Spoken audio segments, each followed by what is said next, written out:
자, 오늘 스승의 주일을 함께 맞이하면서 저는 고린도전서 4장 14절에서 16절까지 말씀을 가지고 아버지의 심정을 가진 스승이라는 제목으로 주의 말씀을 함께 나누고자 합니다. 오늘 본문의 말씀은 우리 상주제일교회에 속해 있는 많은 주일학교 교사들을 향한 말씀이기도 하고요, 또 말씀 구역장, 신방 구역장들을 위한 말씀이기도 하고, 또 어떤 의미에서는 신앙의 초년병에 있어서 스승이 되시는 우리 중직자들을 위한 말씀이기도 합니다. 오늘 이 말씀을 통해서 어떻게 하면 내가 아버지의 심정을 가진 좋은 교사가 될 수 있는가, 좋은 부모가 될 수 있는가, 좋은 중직자가 될 수 있는가, 우리가 이러한 마음을 가지고 오늘 주의 말씀을 함께 받기를 소망합니다.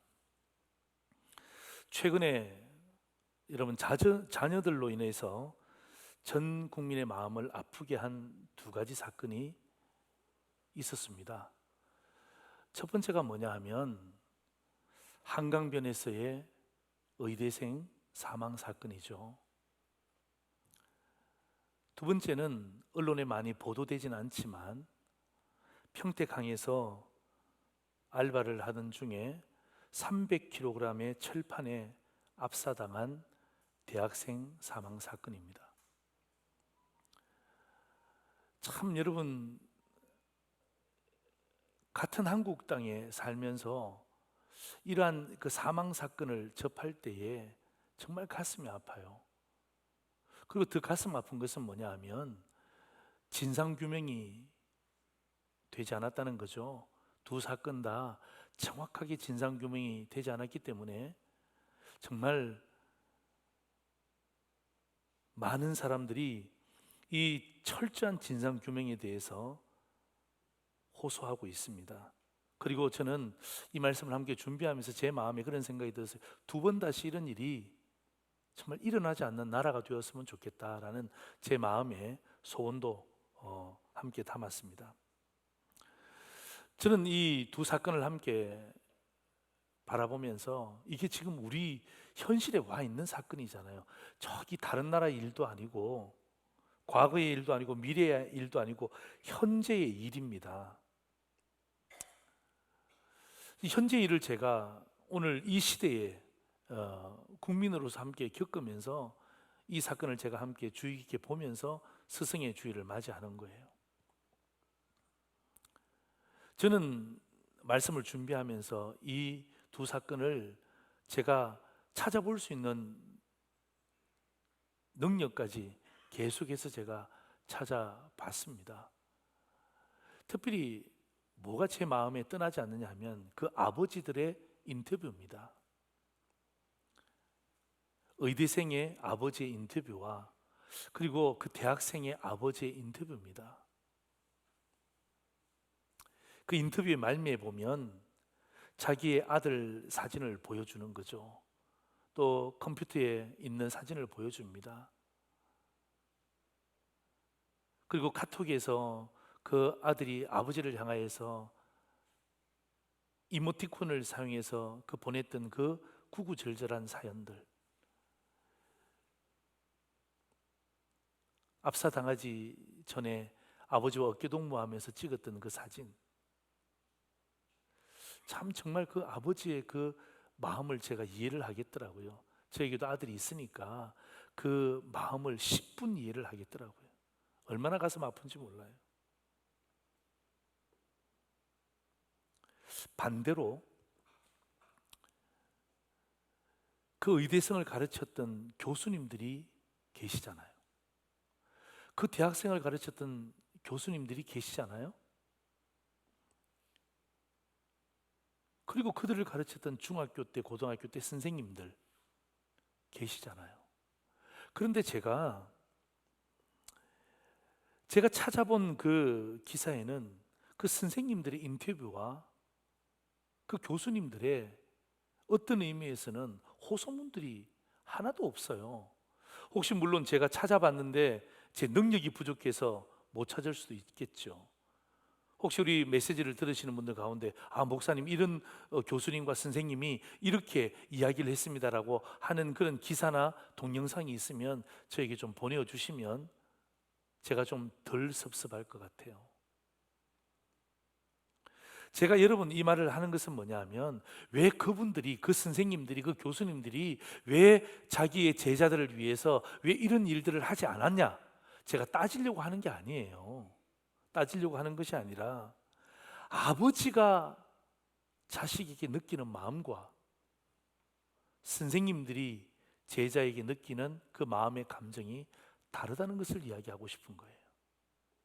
결이 달라요. 아버지와 선생님, 비교할 수 없는 존재라는 것을 오늘 사건을 통해서 이야기하는 거예요. 그리고 오늘 여러분 성경의 본문에도 나오죠. 사도 바울이 15절에 보면 이렇게 이야기하잖아요. 그리스도 안에서 1만 스승이 있으되 아버지는 많지 아니하니. 여러분 이 말이 무슨 말입니까? 선생님들은 많이 있다는 거죠. 그러나 아버지는 한 명밖에 없다는 것입니다.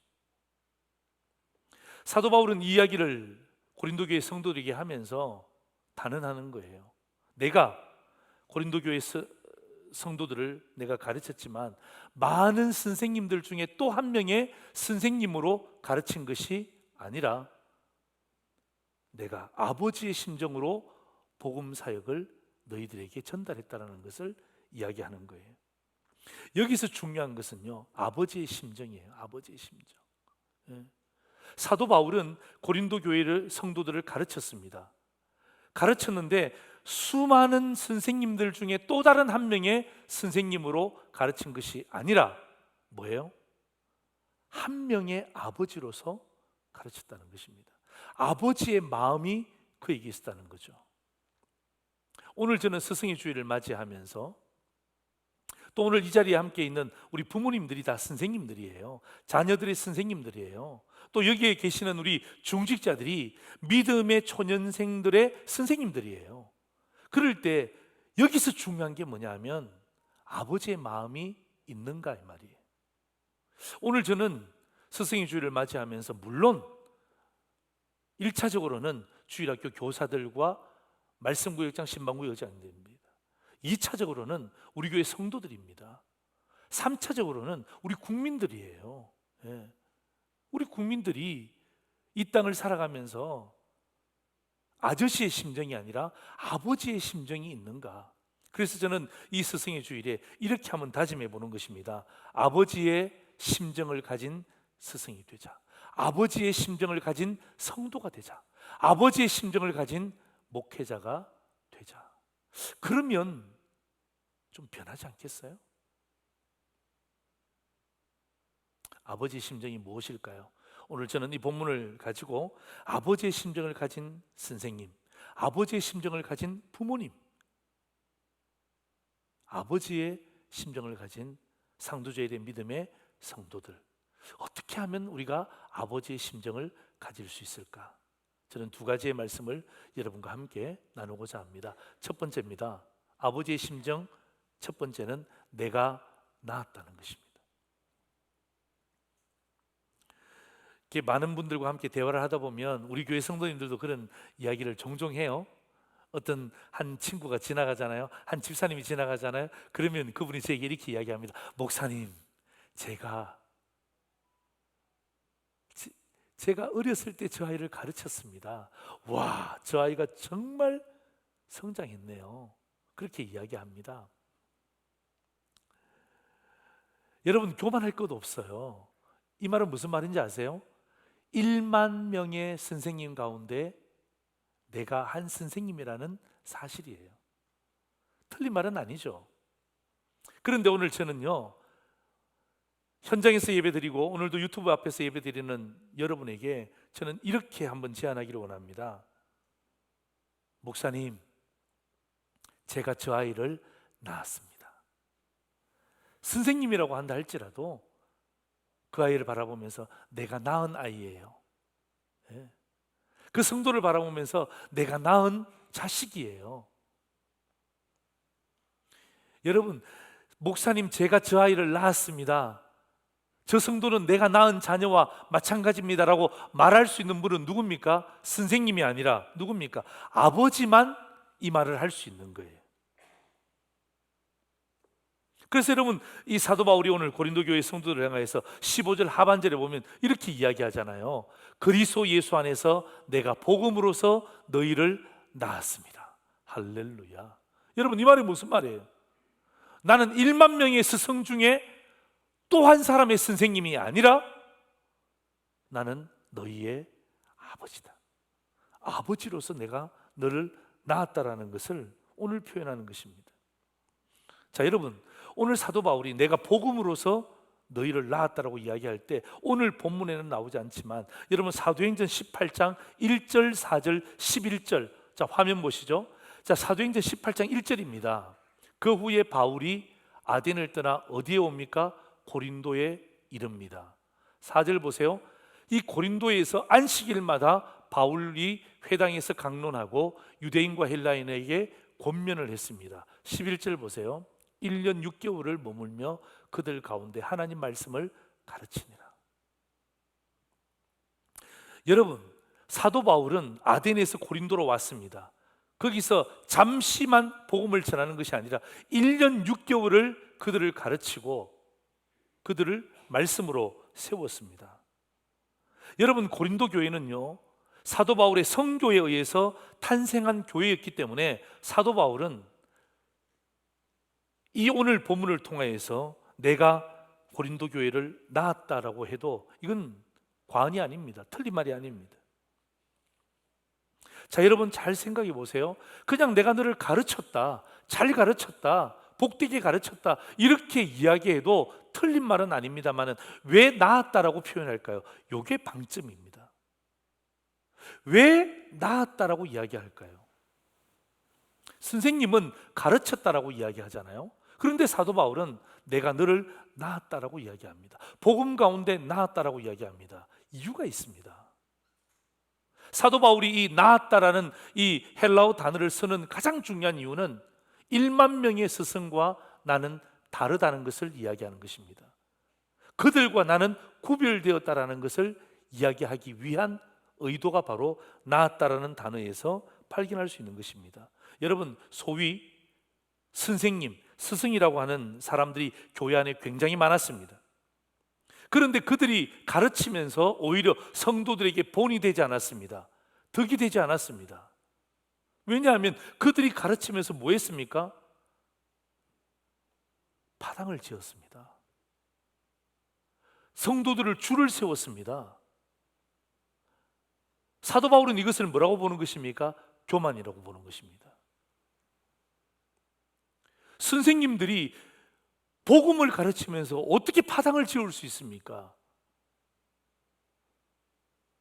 이게 니파냐, 이게 우파냐, 좌파냐, 이렇게 파당을 지을 수 있는 이유가 도무지 발견할 수 없음에도 불구하고 이 1만 성들은 어떻게 합니까? 서로 간의 경쟁의식과 비교의식을 통해서 파당을 지었습니다.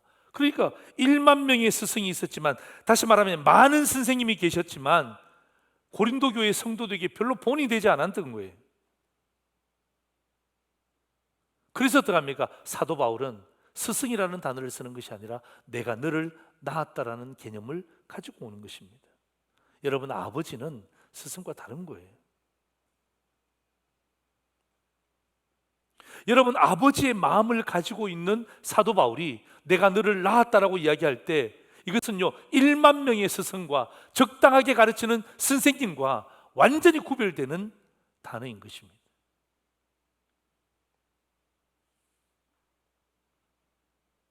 자, 여러분 갈라디아서 4장 19절 한번 보실래요?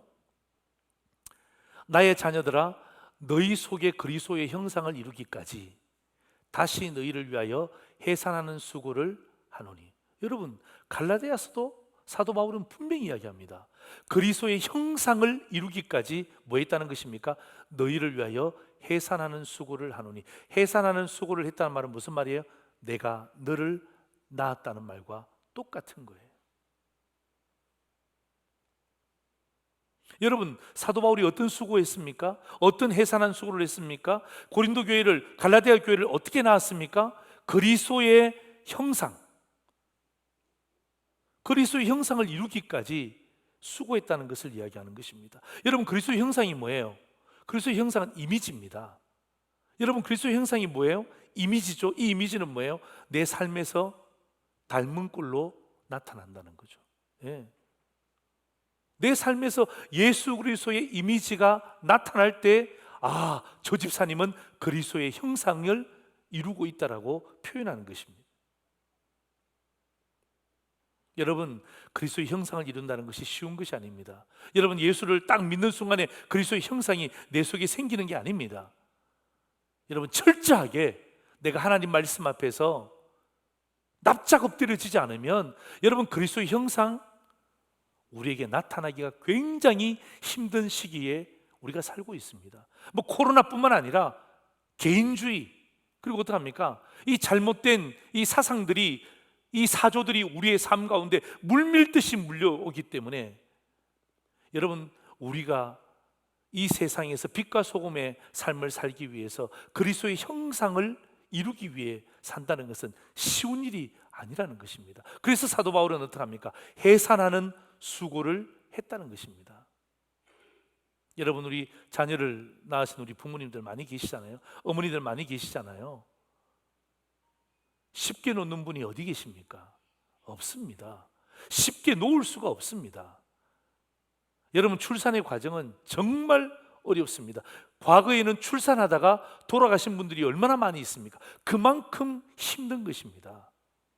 여러분, 이렇게 힘든데, 이렇게 힘들게 낳은 아버지인데 어떻게 파당을 짓는 그 수많은 선생님들과 같이 비교할 수 있다는 것입니까? 그렇기 때문에 사도 바울은 분명히 이야기하는 것입니다.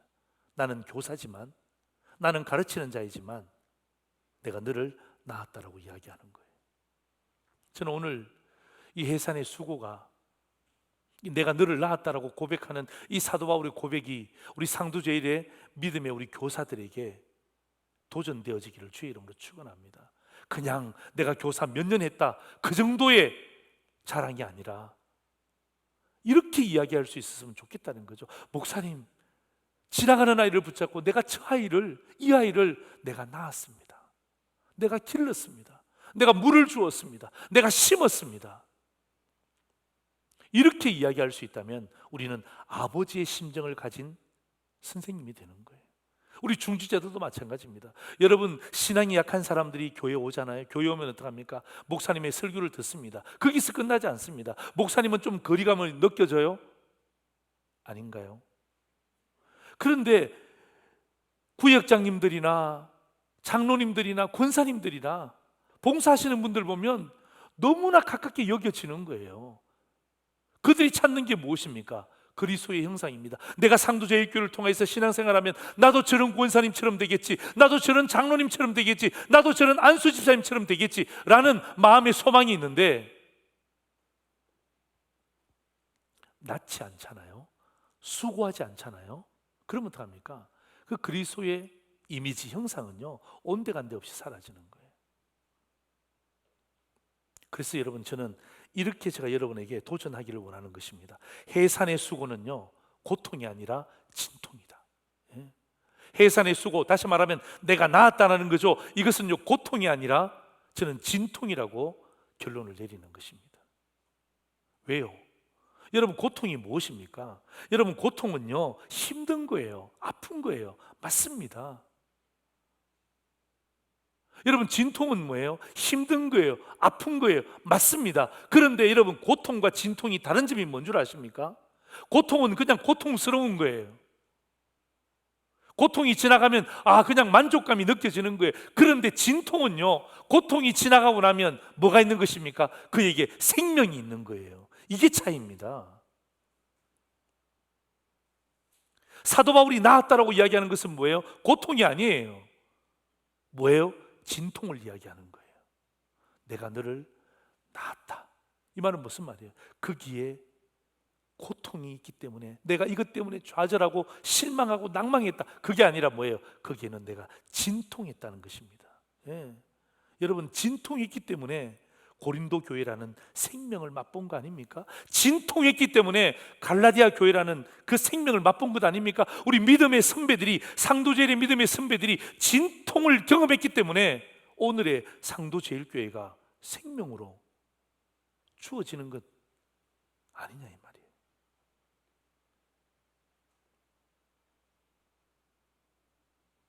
여러분, 저는 저에게 위대한 선생님이 계십니다. 스승님이 계세요. 예. 몇 분의 선생님이 계시는데 저는 그분들이 원하면 선물도 보내드리고 그분들이 원하면 제가 목회적으로 도울 부분들도 되게 많이 있습니다. 그런데 있잖아요, 저희 자녀들 출산할 때 그 선생님, 그 목사님 한 분도 와본 적이 없어요. 왜요? 그분은 선생님이에요. 좋으신 선생님이에요. 저는 출산할 때 아내 옆에 있는 거예요. 왜요? 제가 선생님이 아니거든요. 저는 뭐예요? 아버지거든요. 예.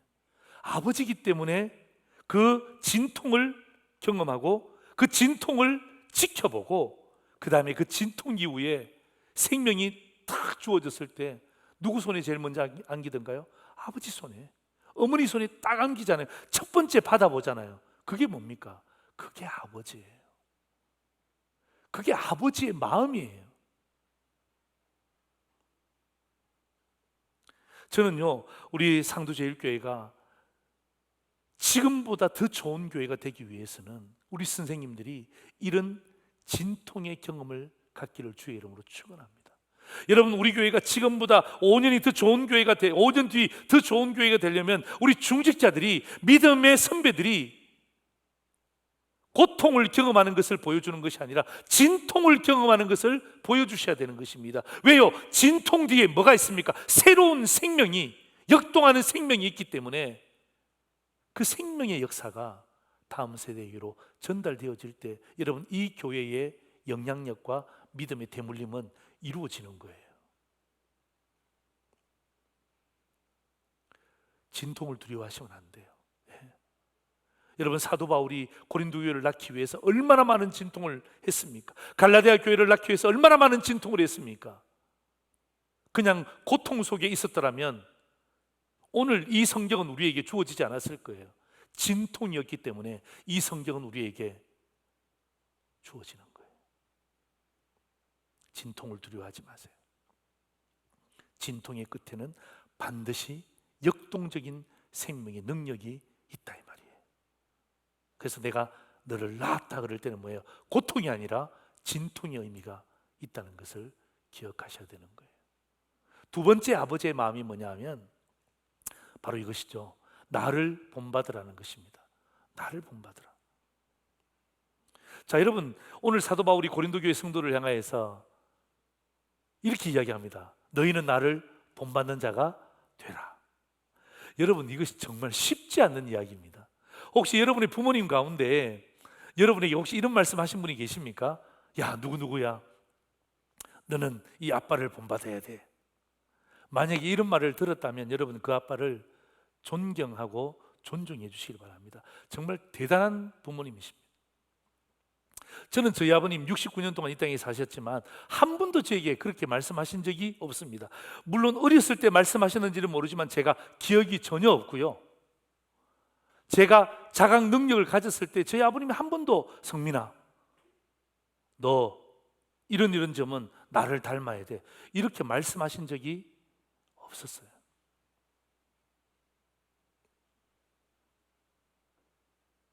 나를 본받으라. 참, 이 말은 하기가 쉽지 않습니다. 예.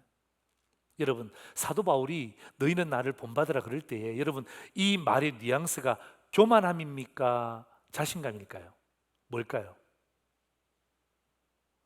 제가 지금 질문한 거예요.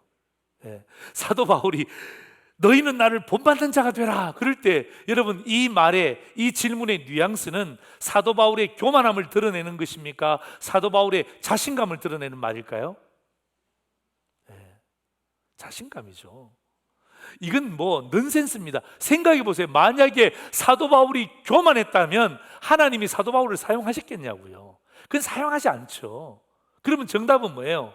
사도 바울의 교만이 아니라 뭐예요? 사도 바울의 자신감으로 보는 것이 맞다는 것입니다. 저는요, 오늘부터 저도 사실 이 본문의 말씀은 저를 향한 말씀이지 않습니까? 예. 제가 상도제일교회 선생인데 저도 그렇게 말하기가 참 어려워요. 성도들에게 권사님, 저를 본받는 자가 되십시오. 아유, 못하겠어요, 그렇게. 아유, 그렇게 잘 못하겠어요. 우리 청년들에게도, 야, 너희들은 담임 목사를 본받는 청년들이 되라. 이렇게 못하겠어요.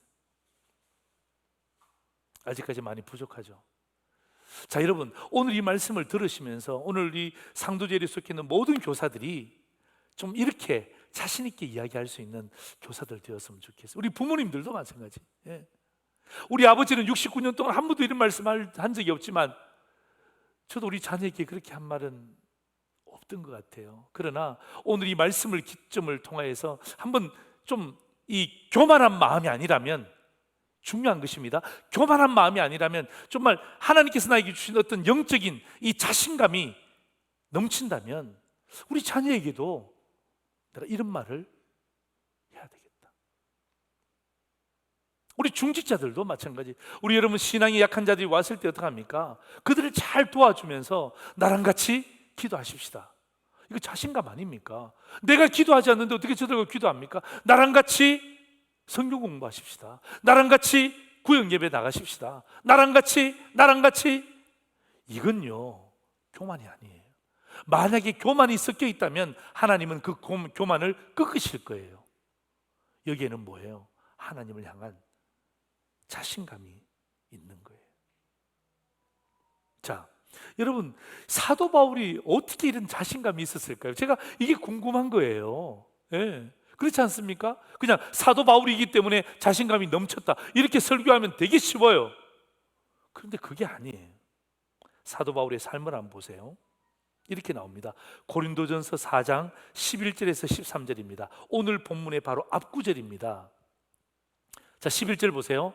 바로 이 시각까지, 지금까지 이 말이에요. 우리가 줄이고 목마르며 헐벗고 매맞으며 정처가 없었다. 또 수고하며 친히 손으로 일을 하며 모욕을 당한 즉 축복했다. 그리고 박해를 받은 즉 뭐 했다고요? 참았다. 비방을 받은 즉 뭐 했다고요? 권면했다. 우리가 지금까지 세상의 더러운 것과 만물의 찌꺼기 같이 되었도다. 여러분, 이게 사도 바울의 삶이었어요. 네. 여러분, 사도 바울의 자신감이 어디서 나오는 줄 아십니까? 그의 학력에서 나오는 게 아니에요. 사도 바울의 자신감은요, 그의 외모에서 나오는 게 아니에요. 사도 바울의 자신감은요, 그가 가지고 있는 것에서 나오는 게 아니에요. 그것은요, 우리를 교만하게 만드는 거예요. 정말 잘못하면요, 그런 것들은요, 우리를 교만하게 만듭니다. 그런데 사도 바울의 자신감이 어디입니까? 오늘 본문 4장 11절에서 13절까지 보세요. 헐벗고 굶주리고 모욕받았지만 오히려 박해받았지만 오히려 축복했다. 오히려 참았다. 비방받았지만 오히려 권변했다. 여러분, 사도 바울의 자신감은요, 바로 그의 삶에서 나오는 것입니다. 여러분, 곰곰이 생각해 보세요. 사도 바울이 왜 축복했을까요? 그들을. 사도 바울이 왜 참았을까요?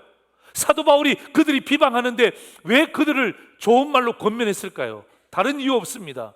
누구 때문입니까? 예수 그리스도 때문에. 주를 위해서 참았고 주를 위해서 축복해 줬고 주를 위해서 권면한 것입니다. 여러분, 사도 바울이 지금까지 누구와 일했습니까? 사람 손잡고 일하지 않았잖아요. 주님과 일했잖아요. 그러니까 어떡합니까? 그 주님과 일했기 때문에 자기의 주인 되시는 그 주님을 위해서 참고 권명했어요. 그러니까 뭐예요? 여러분, 많은 환난과 고난 속에서 사도 바울은요, 오직 그리스도만을 바라봤다는 사실이에요. 이 사실 때문에 사도 바울은요, 자신감이 생기는 거예요. 어떤 것과 타협하지 않고 그리스도를 위해서 수고한 사실. 여러분에게 그런 사실이 있습니까? 이 코로나 시대에 여러분 그런 사실이 있습니까? 정말 여러분 이 땅 가운데 살아갈 때 힘들잖아요. 얼마 전에도 우리 성도님이 목사님 제 사업장을 접습니다. 여러분 이런 문자 올 때 여러분 목사 마음이 찢어집니다. 정말 얼마나 가슴 아픈지 아십니까?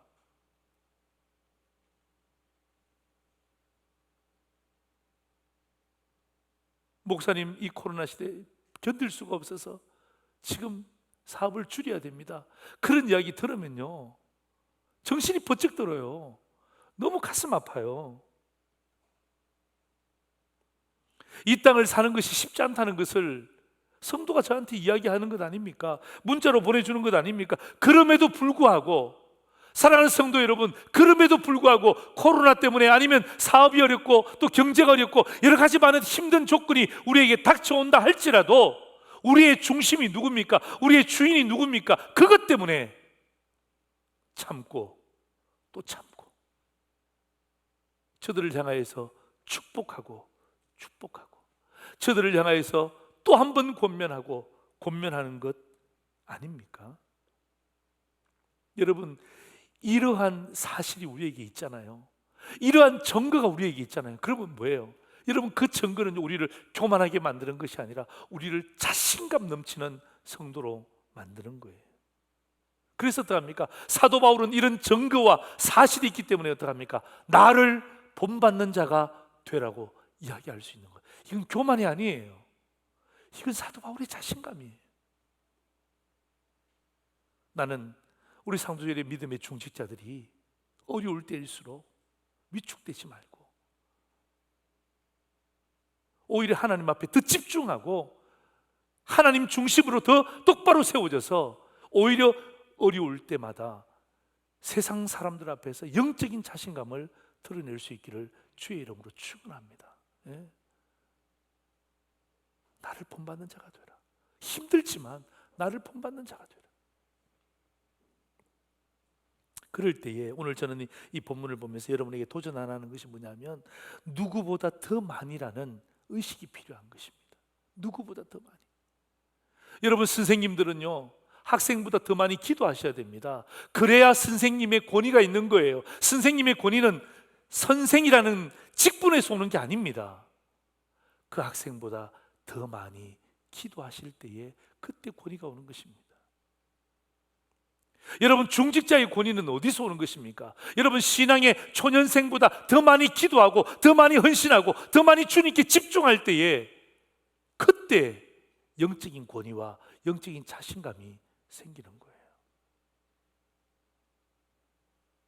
이게 여러분 자녀를 향한 아버지의 의식입니다. 나를 본받으라. 나를 본받으라. 사도 바울이 누구보다 더 많이 하나님과 동행했잖아요. 사도 바울이 누구보다 더 많이 복음 전도에 심려를 기울였잖아요. 사도 바울이 누구보다 더 많이 기도했잖아요. 사도 바울이 누구보다 더 열심으로 일했잖아요. 그러니까 어떡합니까?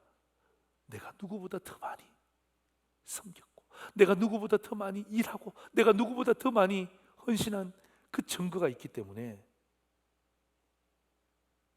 결국 이 증거는 사도 바울을 당당하게 만드는 거예요. 자신감 있게 만드는 거예요. 할렐루야. 예? 저는요 오늘도 이 본문의 말씀을 함께 제가 말씀으로 준비하면서 이 말씀은 저를 향한 말씀인 동시에 여러분을 향한 말씀이고 우리 중직자들을 향한 말씀이고 우리 교사들을 향한 말씀이 아닙니까?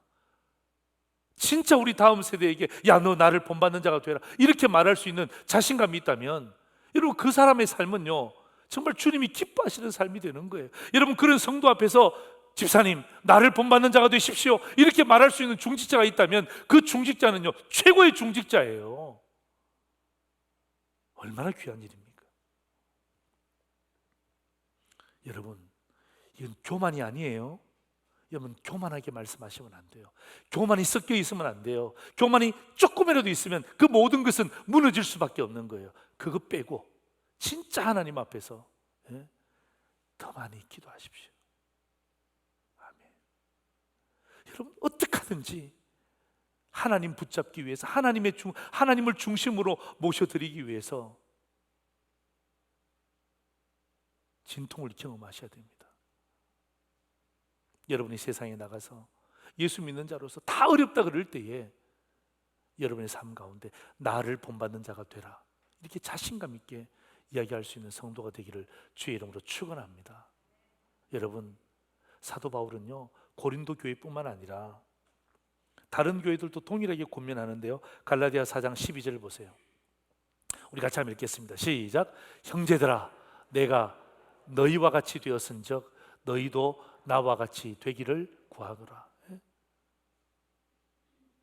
너희도 나와 같이 되기를 구하노라. 여러분, 이것은요 마지못해서 하는 이야기가 아니라 사도 바울의 자신감이에요. 마지막 성경 구절입니다. 빌립보서 3장 17절 보세요. 우리 같이 한번 읽겠습니다. 시작. 형제들아, 너희는 함께 나를 본받으라. 그리고 너희가 우리를 본받은 것처럼 그와 같이 행하는 자들을 어떻게 하라고요? 눈여겨보라는 거예요. 사랑하는 성도 여러분, 저 본문의 말씀을 잘 기억하세요. 너희는 함께 나를 본받으라. 우리를 본받는 것처럼 그와 같이 행하는 자들을 눈여겨보라. 예. 여러분을 눈여겨보고 계시는 사람들이 있다는 것을 잊으시면 안 돼요. 우리가 지금 말씀을 통해서 사도 바울을 눈여겨봤잖아요. 눈여겨보고 난 다음에 사도 바울의 그 아버지의 마음을 오늘 우리가 담는 것처럼 오늘도 저를 눈여겨보고 있는 성도들이 있습니다. 여러분을 향해서 눈여겨보고 있는 사람들이 있습니다. 직장 동료들이 있습니다. 심지어 여러분 자녀들이 여러분을 지금도 눈여겨보고 있습니다. 여러분, 우리 다음 세대 학생들이 선생님들을 눈여겨보고 있는 것입니다. 그럴 때에 나도 저 선생님처럼, 나도 저 권사님처럼, 나도 저 목사님처럼 그러면 된 거예요. 그러면 아버지가 된 거예요. 아버지가 된 거예요.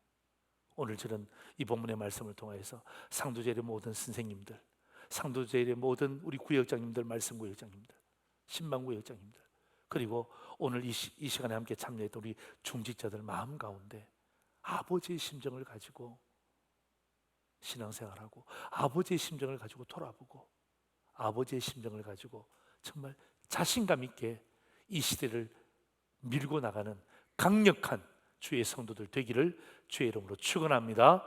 아멘. 기도하겠습니다.